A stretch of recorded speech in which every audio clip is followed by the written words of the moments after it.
Então, no processo de derivação, nós temos os tipos: derivação prefixal, derivação sufixal, derivação parassintética, derivação regressiva e derivação imprópria. Então, nós vamos ver agora cada um deles. Então, a derivação prefixal.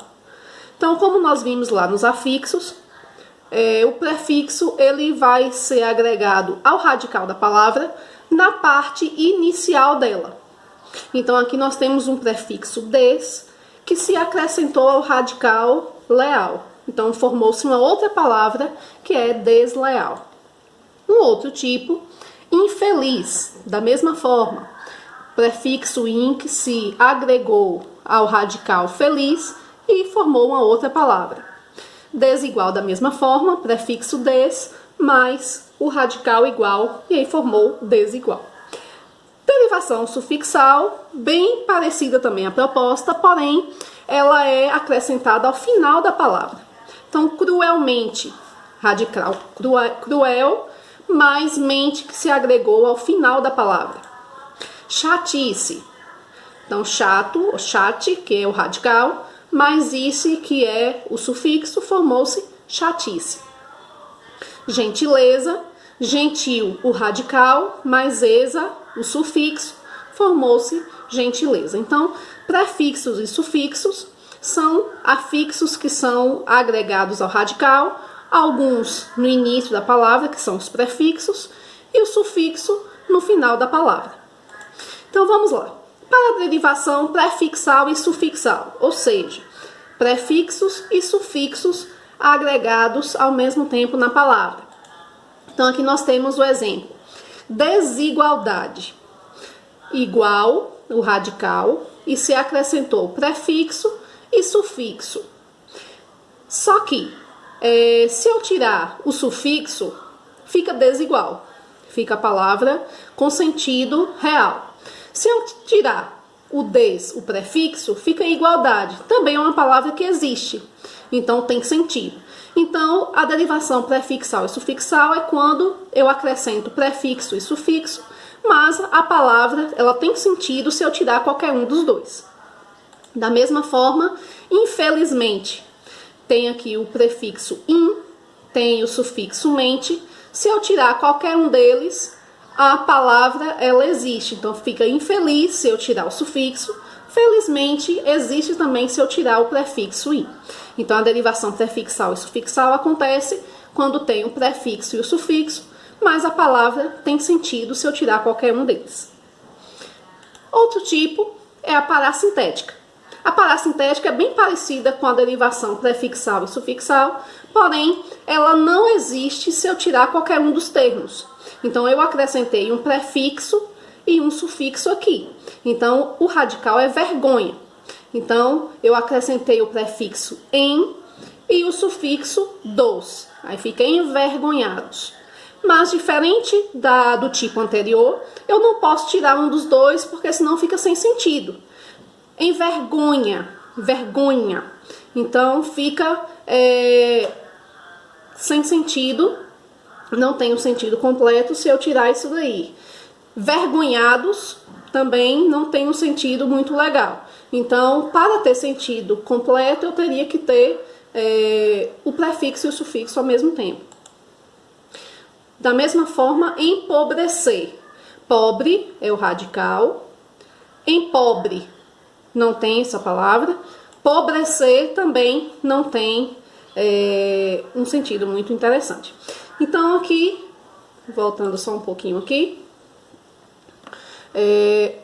a derivação parassintética só existe se tiver os dois termos ao mesmo tempo. Então, se tiver os dois termos ao mesmo tempo, ela se classifica como a derivação parassintética. A próxima, a derivação regressiva. Como o próprio nome diz, há uma regressão, há uma diminuição da palavra. Então, aqui nós temos ajudar, que fica ajuda. Combater fica combate, cantar fica canta. Então aqui nós temos verbos que se transformou em substantivos. Houve uma regressão no tamanho da palavra. Então diminuiu aqui o tamanho da palavra. Derivação imprópria. pelo próprio nome, como ele diz. Imprópria é quando uma palavra ela está no contexto diferente da sua função habitual. Então, ela tem duas funções diferentes, de classes gramaticais. Então, aqui nós temos a palavra zero. Então, observem aí a palavra nos dois exemplos. O resultado da questão foi zero. Pensei em uma questão matemática e o resultado foi zero. Então, zero aqui é um número. Numeral, classe de palavras. Preciso ter tolerância zero com ele. Esse zero aqui já perde a função da questão de número. Ele já vem ter a função de adjetivo, que é a forma como a pessoa tem de tolerância. Então, ela não tem tolerância com ele. Então, ela se tornou uma característica, um adjetivo para essa pessoa aí. Então, houve uma transformação de numeral para adjetivo. Então, a palavra, ela se duplicou na função, na funcionalidade da classe gramatical. Um outro exemplo para a gente ilustrar aqui esse tipo é a palavra não. Então, geralmente, não se classifica como advérbio de negação. Por exemplo, não vou lhe responder. Não, aqui é o advérbio de negação. Quando a gente transforma a frase, modifica e coloca, o não é necessário em diversas situações. Então, não aqui não é mais advérbio de negação. Não aqui é um substantivo, já que antes nós temos aqui um artigo. Então, sempre quando a gente tem um artigo antes, nós temos um termo substantivado depois. Nós temos um substantivo. Então, aqui temos um substantivo. Então, não também... Nesse caso aqui, nesse contexto, é um exemplo de derivação imprópria. Então, aqui a gente vai agora, então, como eu falei aqui, era advérbio e se tornou um substantivo. Então, aqui nós vamos para os casos agora de composição. Nós só temos dois tipos de composição. Então, composição por justaposição. Justapor é colocar um termo do lado do outro. É só encostar um termo do outro. Então, quando a gente pensa lá nos substantivos compostos, quando a gente junta duas palavras. Então, é do mesmo exemplo, é do mesmo jeito aqui. Então, aqui nós temos vara-pau. Nós temos duas palavras que existem, dois radicais, vara e pau, e se juntou. Então, não houve perda nenhuma, não houve modificação nenhuma. Formou-se uma outra palavra. Mas, na junção aqui não houve perda nem de palavras, nem da fonética. Então, pontapé, da mesma forma, tem ponta, tem pé. Juntou-se, formou uma outra palavra que é pontapé. Outra, beija-flor.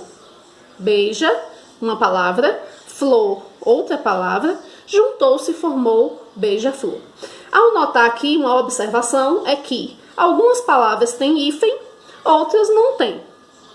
Mas o princípio da questão da junção aí das palavras é o mesmo. Juntou-se, encostou aí uma palavra na outra e formou outra. Outro tipo é a aglutinação. Então, a aglutinação, aglutinar é misturar. É juntar a tal ponto de haver alguma perda, alguma mistura. Então, aqui nós temos plano e alto e formou planalto. Então, houve na mistura aqui uma perda de letra. Então, o O, ele sumiu. Então, formou-se planalto. Então, aglutinou. Vamos lá. A aglutinação, ela também junta palavras, ela aglutina palavras, só que no processo em que junta, há a mistura. Então, nós temos aqui, juntou-se a palavra plano, mais alto, duas palavras que existem, só que a palavra que é formada, houve uma mistura. Caiu-se o O, sumiu o O aqui. Então, não ia ficar plano alto, ficou planalto. Então, ficou outra palavra, mas houve uma aglutinação, houve uma mistura aqui nessa junção das duas palavras. Outra palavra, aguardente. É uma mistura de água mais ardente. Não vai ficar água ardente. Então, ficou aguardente. Então, houve uma mistura aqui porque aglutinou um A. Então, o A sumiu. Então, ficou aguardente. Um outro exemplo, filho de algo é fidalgo. Então, houve uma mistura aqui também, tanto fonética quanto de letras. Então, houve uma mistura aqui. Então, houve uma aglutinação. Então, como a revisão, justaposição junta duas palavras, não há mudança nenhuma nessas duas palavras. Já na aglutinação, há uma perca na questão das letras ou da questão sonora. Então, há essa modificação aí na composição das palavras. E por último, o último processo é o hibridismo. O que é o hibridismo? É o processo que consiste em misturar vocábulos de línguas diferentes, já que o Brasil é uma mistura tão grande de línguas. Então, pega um pedacinho de uma palavra de uma língua, um pedacinho da outra e forma uma outra palavra. Então, nós temos aqui o processo em pegar essas línguas diferentes para formar uma nova palavra em língua portuguesa, como é o exemplo. Televisão. O termo televisão, que é um termo que existe na língua portuguesa, é formado pela parte tele, que é do grego, mais vision, que é uma parte francesa. Então, juntou essas duas partes, formou-se televisão. Outro exemplo, buro é um termo em francês, e cracia, do grego, formou-se burocracia, uma palavra da língua portuguesa. E outro exemplo, auto, que é uma partícula do grego, mais móvel, que é do latim, formou-se automóvel. Então, aqui a gente encerra o nosso assunto, lembrando que nós estamos longe de esgotar esse assunto, porque a língua é muito viva, nós vamos conhecer e ver muitas mudanças ainda em relação a isso. Então, por hoje é só, até mais, até o próximo vídeo.